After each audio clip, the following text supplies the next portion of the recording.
আজকে চতুর্থী। এখন রাত্রি প্রায় 11:15।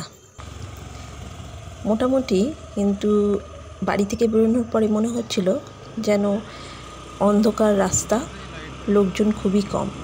কিন্তু বেরোনোর পরে কিছু দূর এগিয়েই দেখলাম রাস্তায় বেশ ভালোই গাড়ি চলাচল করছে।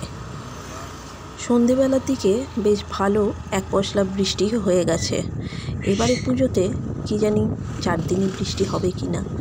তো আমার বর কিন্তু বিকেলবেলাতেই বলেছিল যে আমাদের এখানে যে মার্কনির ঠাকুর দুর্গাপুরে, তো সেটা আজকে দেখে আসবো রাত্রে। দেখো, এটা আমাদের পাড়ার পুজো প্যান্ডেল।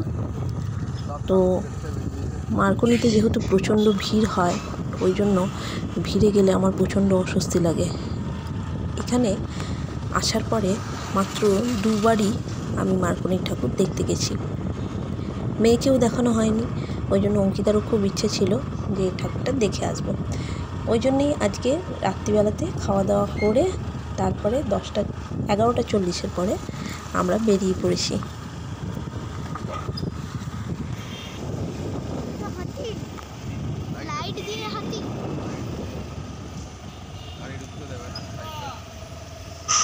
এখানে লাইটিং মানে আলোকসজ্জা বরাবরই প্রতি বছর খুব ভালো হয়। এই যে দেখা যাচ্ছে গেট পুজো প্যান্ডেলের।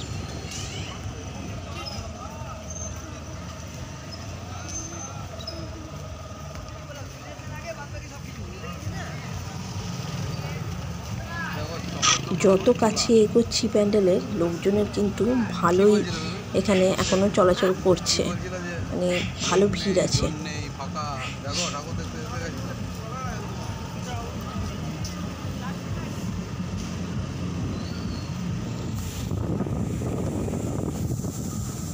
খাবার দোকানপাটও এখনো সবই দেখছি খোলা রয়েছে।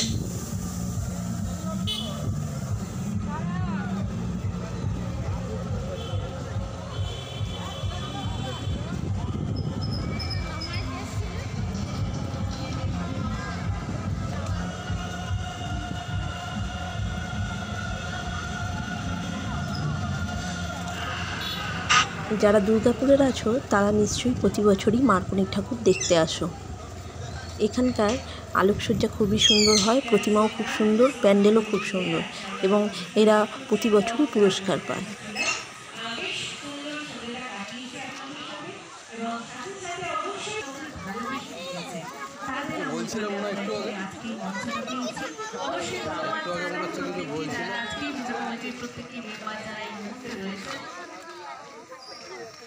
তাদের অবশ্যই ধন্যবাদ জানিয়ে আজকে আমাদের অনুষ্ঠান আমরা এই মুহূর্তে শেষ করছি, এবং সাথে সাথে অবশ্যই আপনাদের ভালোবাসা চলুন।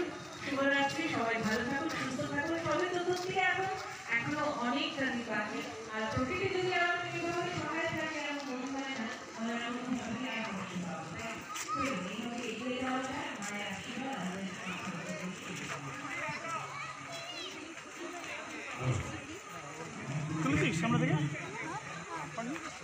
এখানে না প্রতি বছর একটা জিনিস এরা করেই, যে মণ্ডপের সামনের দিকে বেশ কিছুটা সিঁড়ি থাকে, সেখানে উঠে গিয়ে আবার কিছুটা ডাউনে নামতে হয়। তারপরে মন্দিরের মানে প্যান্ডেলের মেন প্যান্ডেলের সামনে অনেকখানি জায়গা ঘুরে ঘুরে গিয়ে ঠাকুর দর্শন করতে হয়। এই জন্য খুব যখন ভিড় হয়ে যায় তখন কিন্তু ভিড়ে চাপাচাপি অবস্থায় খুবই কষ্ট হয় বাচ্চাদের।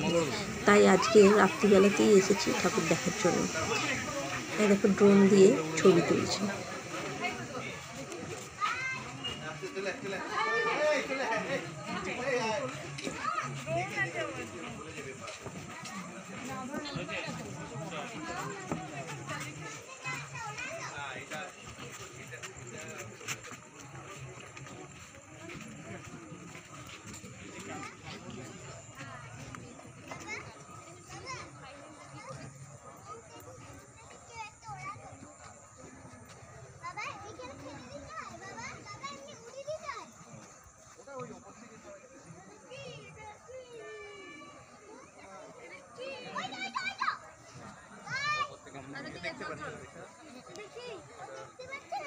দেখতে পেয়েছি ওকে আর বিষ্ণু মন্দির মনে হয় এই সেই গম্বুড়ি একটা সেই লাইট বিষ্ণু মন্দির একটা করেছে। এই যে ইনোগ্রেশন রোডে আঙ্কোভাট আগে আরেকটা তো করলো সেই যে মনে করে দেখো তো মণ্ডপসজ্জা খুবই সুন্দর হয়েছে, সেই সাথে আলোকসজ্জাও খুবই সুন্দর। এবার চলো ভেতরে গিয়ে প্রতিমা দর্শন করা যাক।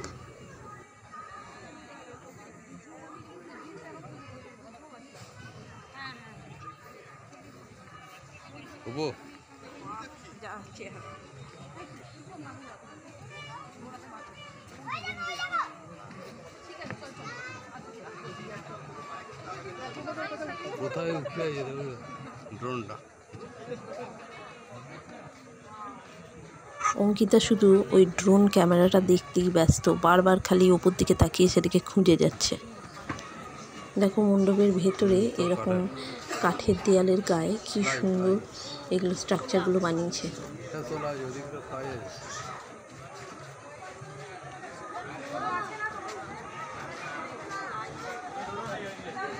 বাহ, প্রতিমা খুবই সুন্দর, একদম আলাদা ধরনের।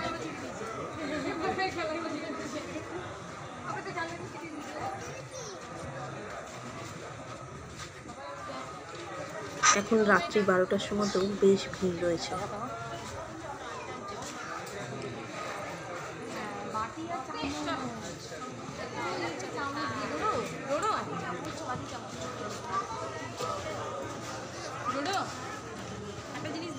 এখন রাত্রি 12টার পর এলাম বলে যাই হোক, তবু তাও এই মার্কনির প্যান্ডেল এবং প্রতিমা দর্শন করতে পারলাম ভালো করে।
প্রতিমা দর্শন করে ও মণ্ডপ ভালো করে ঘুরে দেখে তারপরে আমরা বাড়ির পথে রওনা হলাম। সবাইকে গুড নাইট। তোমরা খুব ভালোভাবে পুজো কাটিও আর ভালো থেকো। আর প্লিজ আমার চ্যানেলটা সাবস্ক্রাইব করে দিও। বাই।